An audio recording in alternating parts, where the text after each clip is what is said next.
سلام، من النازم. خیلی خوش اومدین. امروز توی این ویدیو نمیخوام راجع به کتاب باهاتون صحبت کنم، میخوام راجع به سریالایی که توی این مدت دیدم باهاتون صحبت کنم. اولین سریالی که میخوام راجعش باهاتون صحبت کنم سریال وست ورلده که خب سریال جدیدی نیستش، منتها من تازه دیدمش.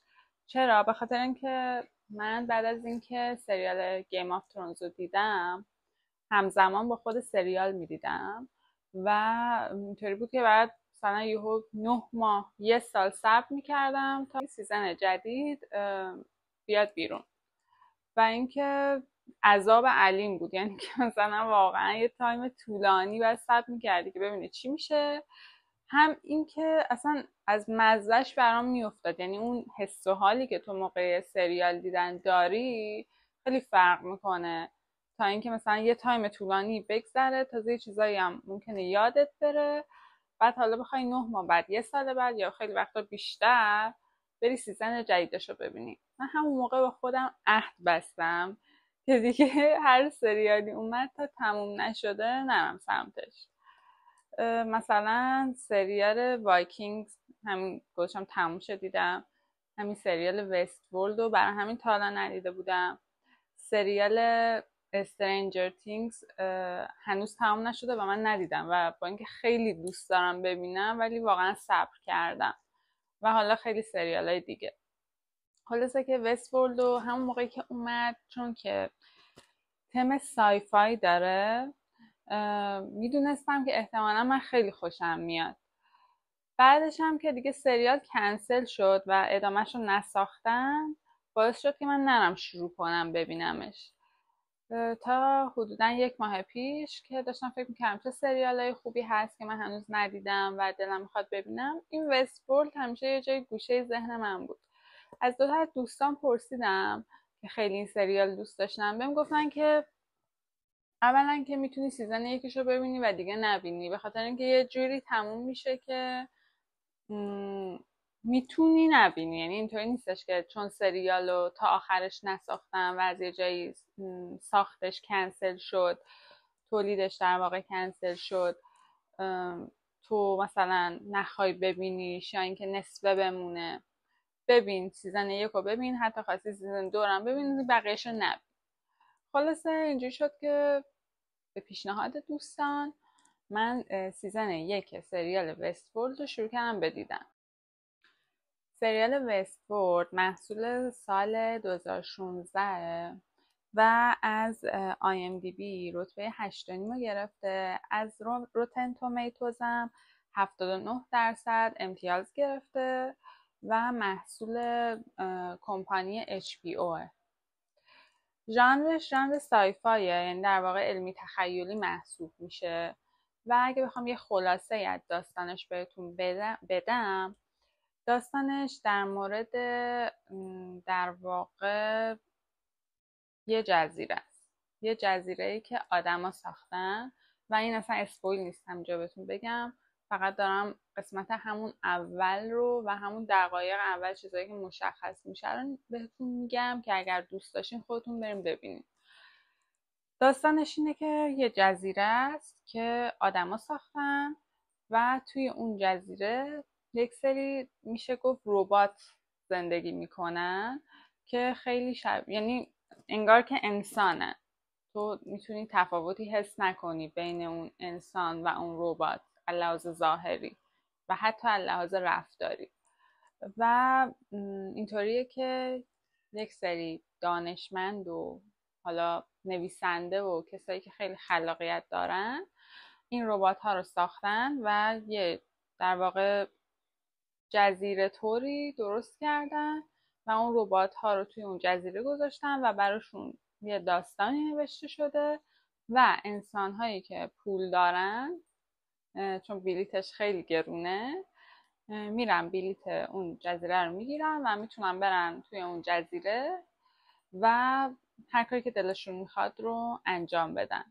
اینا همه توی قسمت اول مشخص میشه و بعدش دیگه اتفاقایی میفته که براتون تعریف نمیکنم، ولی تأثیری که روی من گذاشت اینجوری بودش که اولا خیلی برای من جذاب بود، یعنی من همش دوست داشتم برم قسمت بعدی رو ببینم و ببینم که چه اتفاقی میفته. خیلی به نظرم پرکشش بود، خیلی خوب تولیدش کرده بودن، بازیگرای خیلی خوبی داره و مهمتر از همه این که نقش اصلی این سریال رو آنتونی هاپکینز بازی میکنه که خب دیگه اصلا فکر میکنم وقتی که بدونیم که نقش اصلی یه سریال یا یه فیلمی رو آنتونی هاپکینز بازی میکنه، فیلمیه که یه سریالیه که نه حتما ولی احتمال خیلی زیاد ارزش دیدن رو داره. سیزن اول این سریال 10 قسمته. من سیزن اولش رو فعلا فقط دیدم و بعد اینکه سیزن اول تموم شد تصمیم گرفتم نرم سریع سراغ سیزن 2. چرا؟ به خاطر اینکه واقعا مغزم درد گرفته بود. انقدر که سریال پر از اتفاقه، انقدر که شوکت میکنه. به نظر من کلا هالیوود، سینما، همه اینا یه طوری شده که اگر که فیلم و سریال زیاد دیده باشی دیگه سخت پیش میاد شوکه بشی و فیلم و سریالی که منو شوکه کنه خب واقعا جزو اون دسته قرار میگیره که به نظر من قویه، هنوز ارزش دیدن داره. وستورلد اینجوری بود، وستورلد شوکت میکرد، شاید یه چیزایی رو حدس میزدی ولی یه چیزایی بازم میموند و انقدر رمز و راز داره، انقدر که جزئیات داره، دیتیل داره که امکان نداره ببینی شوکه نشی. و خب به نظر من خیلی هم یه جورایی تم فلسفی داشت، نگاهی که به آدما داره، زاویه دیدی که داره به تو میده، اینکه باعث میشه تو فکر کنی که آدما توی شرایطی که خیلی آزادن و هیچ قانونی وجود نداره میتونن چه بخشی از وجود خودشون رو واقعا نشون بدن. چیزی که شاید مثلا من و تو الان با خودمون فکر کنیم که هر چقدر که ما آدمای خوبی باشیم توی اون شرایط بیقانونی بازم آدمای خوبی هستیم، ولی که میدونه که توی اون شرایط مثلا اگه ما بودیم چه عکس‌العملی از خودمون نشون میدادیم. خب اینا همه ویژگیاییه که باعث شد من خیلی این سریال رو دوست داشته باشم. نرفتم سیزن 2 رو ببینم، خواستم بعدش مثلا یه سری فیلم و سریال ببینم که یکم مغزم آروم بگیره و احتمالا مثلا شاید فردا بعد یه ماه برم مثلا سیزن 2 رو شروع کنم. وقتی که سیزن 1 تموم میشه میتونین بقیهش رو نبینین. نمیگم که کامل بسته میشه، نه اصلا کامل بسته نمیشه، ولی طوری بسته میشه که میتونین سیزن 2 رو نبینین. حالا به من گفتن که سیزن 2 هم تموم شد میتونی سیزن 3 رو نبینی، ولی خب احتمالا من سیزن 3 هم ببینم چون میدونم که تو سیزن 3 آقای پیمان معادی بازی میکنه. از همون موقع هم که وستورد ساخته شد یک از دلایلی که دوست داشتم ببینم این بود که خب ببینم پیمان معادی توش چجوری بازی کرده. و این سریال میگم دیگه تولید نشده، یعنی جلوش فکر میکنم به خاطر اینکه فروشش اومده بوده پایین و احتمالا تو سیزن 3 اونقدر خوب عمل کرد نداشته دیگه ادامه ندادم. خلاصه این از سریال دومی که میخوام راجبش باهاتون صحبت کنم که اتفاقا همین 1 ساعت پیشم تمامش کردم. یه مینی سریال 8 قسمت هست که محصول سال 2024 یعنی تازه اومده و خب بازیگر محبوبم توش بازی میکرد، جیک جیلنهال، به اسم اصل براءت که در واقع انگلیسیش میشه Presumed Innocent. 8 قسمته و اینکه ژانرش هم تریلر جنایی معماییه، از این سریالاییه که دنبال قاتل میگردن و توی دادگاه بیشتر داره برگزار میشه، یعنی بیشتر دادگاه داره نمایش داده میشه. کلیتش همینه و اون چیزی که حالا شاید 10 دقیقه اول سریال ببینین نخوام اسپویل کنم، فقط همینو بهتون بگم که اینجوری شروع میشه که یک زنی کشته شده، جیک جیلنهال وکیله و بهش زنگ میزنن و بهش در واقع خبر میدن که کارولین کشته شده و بعدم جیک جیلنهال میره پیش زنش و بهش میگه که کارولین کشته شده و همون چند دقیقه بعدش مشخص میشه که کارولین در واقع معشوقه جیک جیلنهال بوده و زنش هم میدونسته. این اوایل همون یه ربع اول سریاله و بعد دیگه میره توی این داستان که قاتل کیه، میره توی دادگاه و حالا اتفاقایی که میفته. خب راستش اولا اینو بهتون بگم، امتیاز IMDbش 7.7 و روتن تومیتو شده 78%. مسئول اپل تیوی هم هستش. خیلی ازش تعریف میکنن، الان شاید تو اینستاگرام هم زیاد ازش دیده باشین. راستش دوستش نداشتم چون پایان بندیشو دوست نداشتم.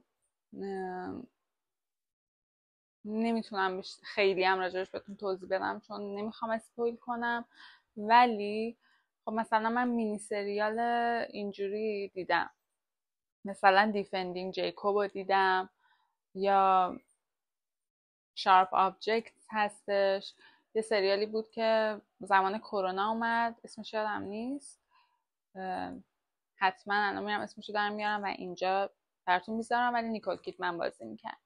اونو دیدم، اون موقع خیلی معروف شد و اونا خیلی بهتر بودن. اونا آخرش شوکم کردن، این آخرش شوکم نکرد. یعنی به نظرم اگه مثلا 7 قسمت اولش خوب بود که بازم 7 قسمت اولش هم باگ داشت، ولی میگم دیگه الان ما فرض میکنیم که 7 قسمت اول اصلا عالی بود، خوب بود، یعنی همراه سریال میرفتم میزدم قسمت بعد، دوست داشتم بدونم بالاخره آخرش چی میشه، قاتل کیه، حدس میزدم اینه اونه، میدونین. ولی ته ذهنم اینجوری بود که اگه اون باشه خیلی مسخره است و همون اتفاق افتاد. و به نسبت مینی سریالای جنایی که دیده بودم، آخرش یعنی قسمت 8 7 قسمت اولو خراب کرد. ولی خب جیک جیلنهال خیلی خوب بازی کرد، همین انتظارم ازش داشتم. من تقریبا اکثر فیلماشو دیدم و بازیشو خیلی دوست دارم و واقعا هم یکی از دلایلی که سعی رفتم یعنی سریالم دیدم به خاطر بازی جیک بودش. ولی هر چقدرم که بگم بازیش خوب بود، سریالی نیستش که مثلا الان زنگ بزنم به دوستم یا مثلا به برادرم بگم وای حتما اینو ببین. ولی ببینین، نمیگم نبینین. به هر حال یه سریال جنایی ذهن رو درگیر میکنه. شاید شما خوشتون بیاد، شاید سلیقه من نبوده، ولی خب نظر من این بودش که من خیلی دوستش نداشتم. سریال برای سیزن دوم تمدید شده ولی یه پرونده جدیده، یعنی اون پرونده بسته شده و برای سیزن دوم یه پرونده جنایی جدید رو قراره که بررسی کنه. خلاصه میخواستم که راجع به این دوتا سریال باهاتون صحبت کنم. اگر که دیدین حتما برام بنویسین، نظرتون رو بگین، لطفا لایک کنین، سابسکرایب کنین، منو به دوستاتون معرفی کنین، خیلی برام ارزش داره. ویدیوهای قبلی رو اگر ندیدین خوشحال میشم ببینین و بهم بگین که دوست دارین که بازم راجع به سریالایی که میبینم یا فیلمایی که میبینم صحبت کنم یا نه. مرسی، ممنونم وقتی که گذاشتین. خدافظ.